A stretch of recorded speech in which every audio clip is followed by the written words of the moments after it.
The original name of Edfu was Behedet, and this is the inner original part of the temple here, the much older part, and this is the winged disc of Horus Behedeti.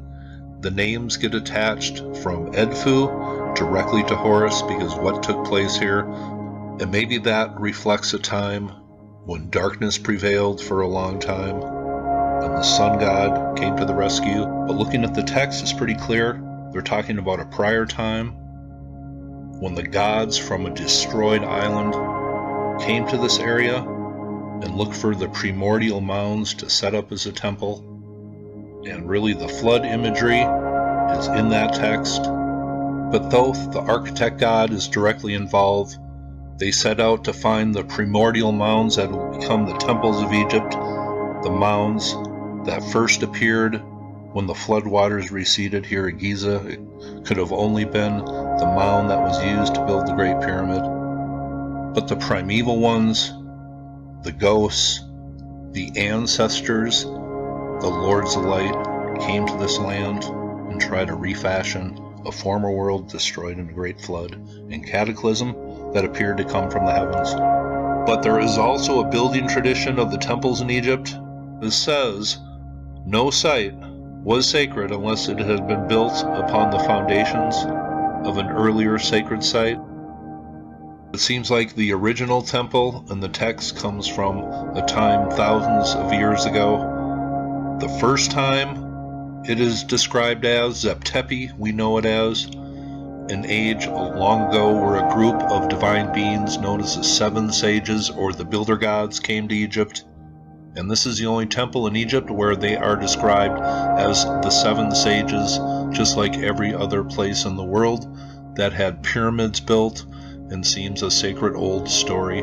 There were 7 beings who brought civilization to that part of the world, while here in Egypt, this is the place where it is described as. The 7 sages, the builder gods, the primeval ones, come to the Nile Valley to resurrect the temples of the former world. We are told that this former world of the gods was destroyed by a flood and a serpent that came down from the heavens.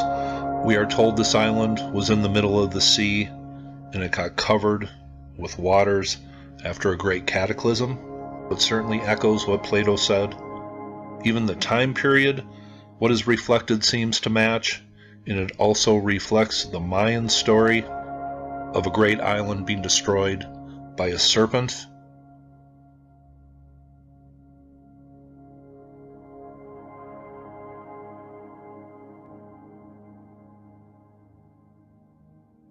Plato prefaces his story with the account of how Phaeton, the child of the sun, harnessed his father's chariot.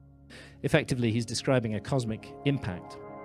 J. Gwyn Griffiths of the University of Wales, he took a look at an Egyptian story called the Tale of the Shipwrecked Sailor. And there are many elements of that story that are like Atlantis. There's a star that falls and that kills the inhabitants of an island. There's flooding. The island will not be seen again. It will have become water. What Gwyn Griffiths didn't look into was the Edfu building texts at the Temple of Horus at Edfu. Now, these texts tell us that they are extracts from material in the archives of the temple. That material, rather like those old source maps that Piri Reis used, was falling apart, was crumbling, was falling to pieces. And they decided to preserve it permanently by inscribing it on the walls of the temple. The Edfu building text described the primeval temple on the homeland of the gods, the sacred homeland of the gods, as an island surrounded by rings of water, exactly as Atlantis is described. And we hear of a snake called the Great Leaping One, who's the chief enemy of the god. His assault causes the homeland of the primeval ones to be swallowed up by the sea.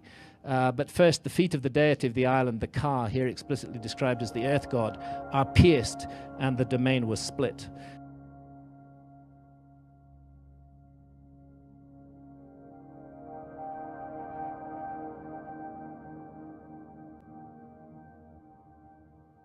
That's my video on the Temple of Edfu.